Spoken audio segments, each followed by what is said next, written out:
So these pieces are all pretty close to me, but the ones that I would say really resonate the most are the ones that have to do with shame, I guess you could say. There's a few pieces in this collection that really showcase what it's like to be viewed and judged by others and even laughed at. And to feel like a creature in their eyes, whether you're overweight or you just have some kind of a visual anomaly about you. In my case, it has had to do with weight gain and weight loss, but also it's had to do with other more involuntary things like motor tics and OCD and ways in which I express myself that I don't really like and that are socially embarrassing and uncomfortable.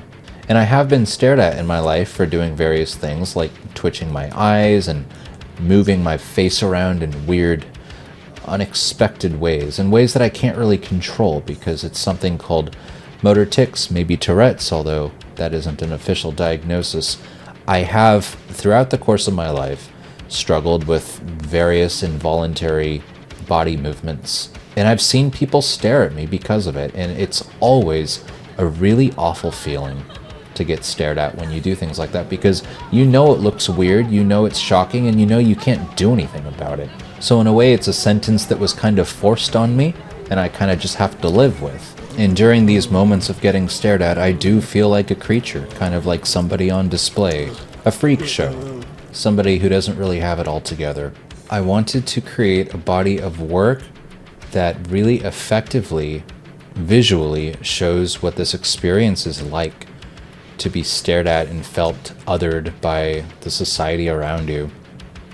Because it's not a fun feeling, but it's real. One of the crazier things to happen to me was getting in touch with Beeple.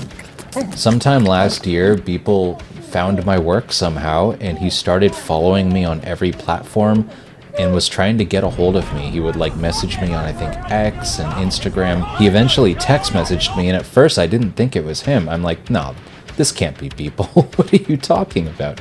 But no, it was him, and he really wanted me to feature one of my pieces at an upcoming exhibit he was hosting.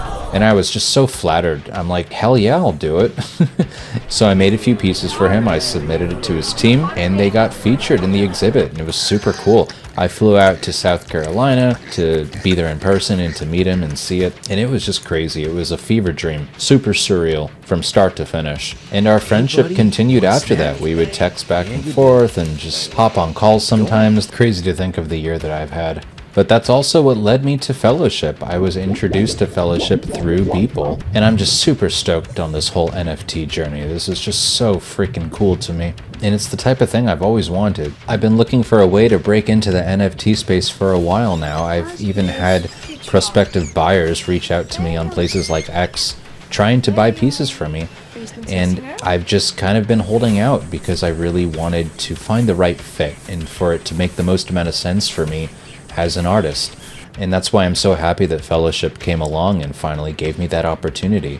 You know, there's been a lot of competition in this space for me, and I've had a lot of different artists online reach out and just try to figure out what my process is and really get inside my head as far as how I make what I make.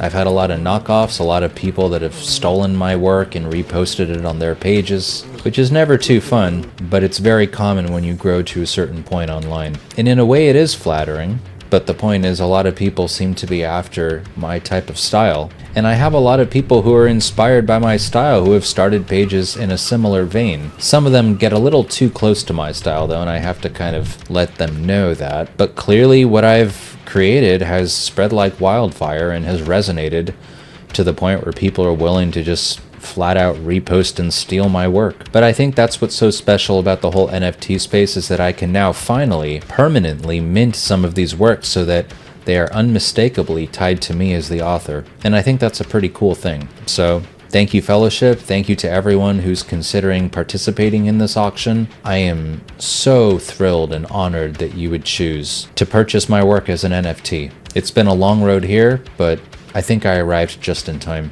Thanks, guys.